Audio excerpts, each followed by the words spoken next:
Fala, meus empreendedores, beleza? Professor Tubarão aqui. Questão de número 31 da nossa resolução da prova da UFT de 2020. A Torre Eiffel é uma torre treliça de ferro do século XIX localizada em Champ de Mars, em Paris, e que se tornou um ícone mundial da França. A torre, que é o edifício mais alto da cidade, tem 324 metros de altura e é o monumento pago mais visitado no mundo, com milhões de pessoas frequentando anualmente. Uma visitante observa o topo da Torre Eiffel sob um ângulo de 30 graus com a horizontal, utilizando uma luneta com tripé. Sabe-se que a altura do equipamento no momento da visualização, conforme a figura a seguir, é de 1,70.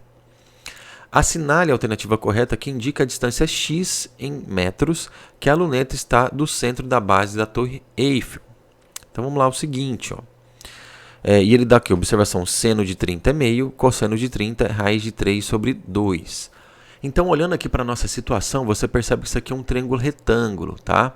E que tem essa distanciazinha aqui, tem que lembrar disso aqui, ó, de 1,70, ok?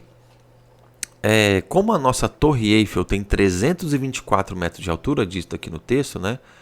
A distância e a gente vai ter que descontar esse 1,70 da luneta que está observando ela. Então, tirando essa distância aqui, temos que 324 menos 1,70, temos 322,3 metros, né? Que seria esse segmento aqui, ó, 322,3, ok? Então ele pede para saber essa distância x aqui que ele nos deu, ó. Então é simples, ó. Você tem um ângulo aqui de 30 graus, você tem à frente desse ângulo a medida de 322,3, que seria o nosso cateto oposto. Por que cateto oposto? Que é o cateto, né? Lembrando que um triângulo retângulo ele tem 3 lados. O que fica à frente do ângulo de 90 graus é chamado de hipotenusa e os outros dois são chamados de cateto.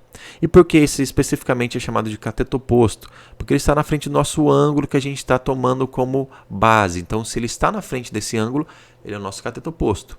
E o outro cateto, ele contém esse ângulo. Ele pega aqui, ó, tá vendo? Ele pega a perninha, é chamado de cateto adjacente.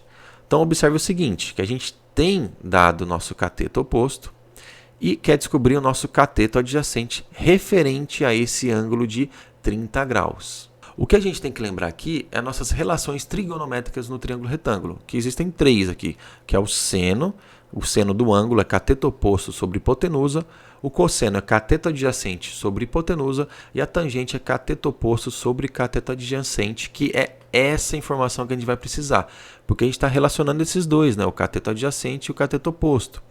Então, a gente tem que relacionar esses caras. Então, vai ser a tangente de 30 graus, vai ser cateto oposto, vou colocar aqui, ó, bonitinho, ó, cateto oposto sobre cateto adjacente.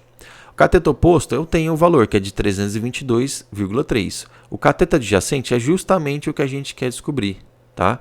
Só que a tangente de 30, duas coisas. Ou você tem que saber ela decorado, ou você pode utilizar a partir desses dois valores aqui de cosseno de 30 e seno de 30 que foi dado. Por quê? Porque é uma observação que a tangente ela é uma relação entre o seno sobre o cosseno. Então, tangente de um determinado ângulo é seno desse ângulo dividido pelo cosseno desse ângulo.